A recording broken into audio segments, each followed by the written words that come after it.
بلکہ نبی پاک صلی اللہ علیہ وسلم نے ارشاد فرمایا کہ کل قیامت کے روز دو لوگوں کو اللہ کی بارگاہ میں حاضر کیا جائے گا۔ ایک کو حکم ہوگا کہ اسے جہنم کی طرف لے کر چلے جاؤ، تو وہ جب جائے گا نا تو واپس پلٹ کر دیکھے گا، رکے گا، پھر واپس پلٹ کر دیکھے گا، پھر رکے گا، پھر واپس پلٹ کر دیکھے گا۔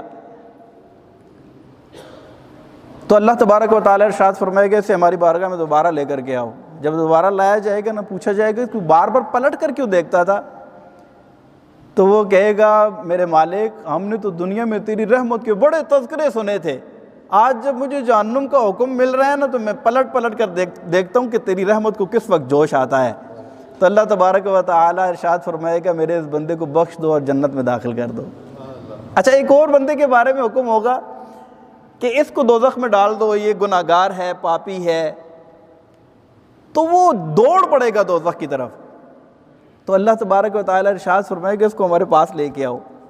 اب اس کو لایا جائے گا نا، پوچھا جائے گا تو وہ کہے گا میرے مالک، میں تیرا بندہ ہوں نا، تو نے مجھے پیدا کیا، تو نے مجھے سب کچھ دیا، دنیا میں عزت دی، شہرت دی، دولت، مال، اولاد، کتنی نعمتیں دی، دنیا میں مجھے تکلیف نہیں ہونے دی، تو نے اتنی رحمتیں، اتنی برکتیں، اتنا کچھ تو نے مجھے نوازا، میں تیرا بندہ تھا، مجھے چاہیے تھا میں تیری اطاعت و فرما برداری کرتا، لیکن میرے مالک میں نے تیری بڑی نافرمانی کی ہے، میں نے تیری بات نہیں مانی، تیری اور تیرے رسول کے بتائی ہوئی تعلیمات کے مطابق میں نے زندگی نہیں گزاری۔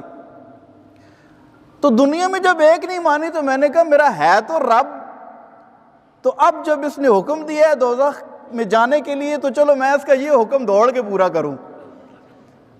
تو اللہ تبارک و تعالیٰ کی رحمت کو جوش آئے گا اور ارشاد فرمائے گا میرے اس بندے کو بھی جنت کا حکم ارشاد فرما دیا۔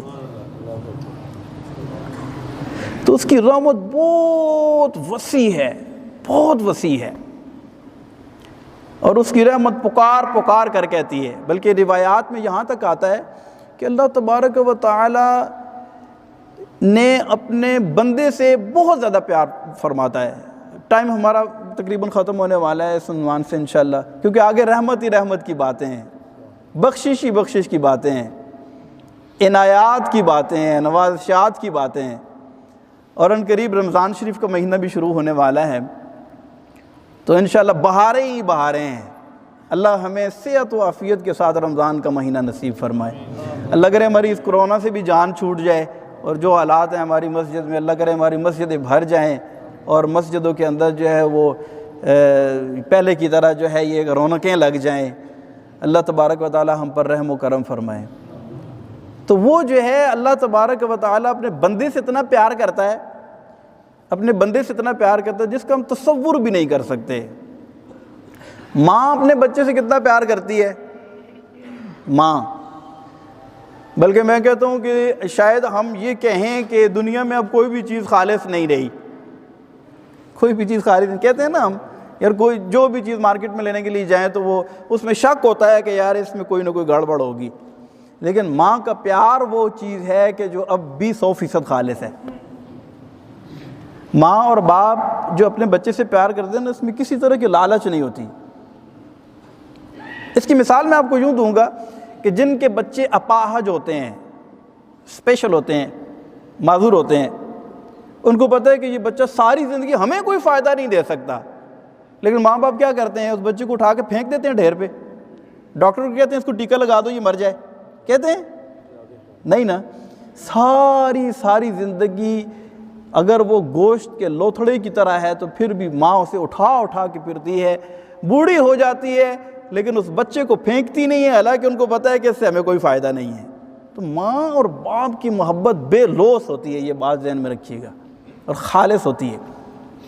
اچھا، یہ ماں کیوں اتنا پیار کرتی ہے بچے سے، کیوں کرتی ہے اتنا؟ اس وجہ سے کہ اس نے اس کو جنم دیا ہے، اس نے اس کو کیا کیا ہے نا، یا ایھا الانسان ما غرک بربک الکریم الذی خلقک فسواک فعدلک،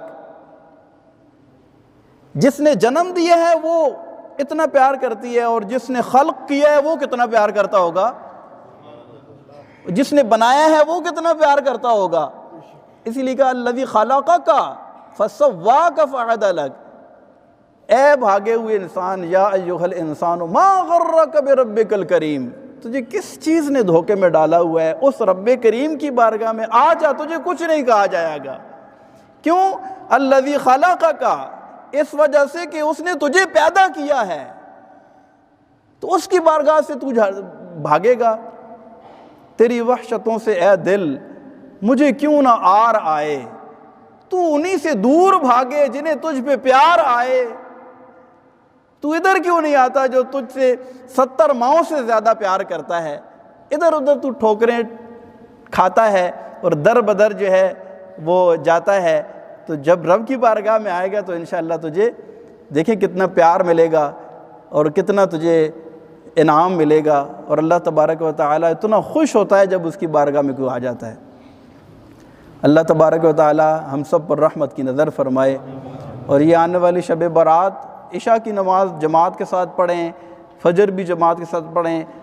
احادیث کا مفہوم ہے کہ جو عشاء اور فجر جماعت کے ساتھ پڑھتا ہے اس کو ساری رات عبادت کا ثواب ملتا ہے۔ رات کو جس قدر ممکن ہو نفل پڑھیں، قرآن پاک کی تلاوت کریں، درود پاک پڑھیں، 15ویں شعبان کا روزہ رکھیں، اور استغفار کریں اپنے لیے، اپنے ماں باپ کے لیے، ساری امت مسلمہ کے لیے، بالخصوص ہمارے وطن عزیز پاکستان کے لیے دعا کریں۔